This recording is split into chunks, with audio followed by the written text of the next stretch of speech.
Lilette, are you okay? Opo, Lorena. Okay lang po ako.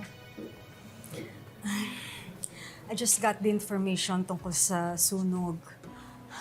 I'm really sorry. Nasira tuloy yung bakasyon nyo tsaka yung birthday party mo, sis. Ang mahalaga po, Lorena, ligtas po kaming lahat. Nagtataka ako kung bakit nagkasunog doon. Well, check naman yung mga electrical wiring sa resort. Ayun na nga po eh. At saka, wala naman po kaming narinig na kahit na anong pagsabog bago po mangyari yung sunog.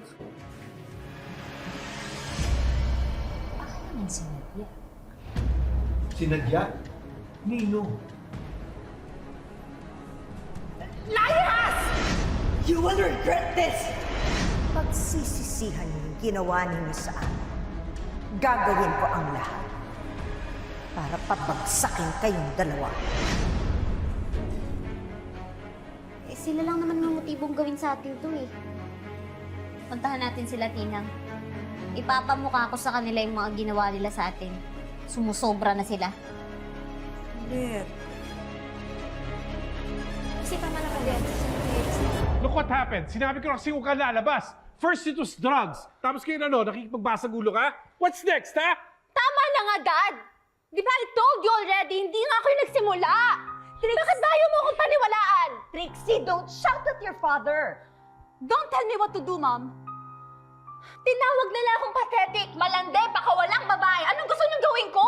Umupo lang doon? Manahimik habang tinatawag nila akong ganon, Dad? Hindi mo na sila dapat pinatulan. No! No! Hindi niyo ako naiintindihan! Trixie! Stop shouting at your father! No! Mom! I'm so tired of all these people calling me names! Calling me a liar! Calling me malande! Pagod na ako! This is all your fault, Mom. You pushed me to Ino para sirain si Lilette.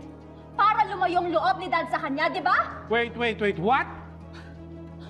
Come on, Dad!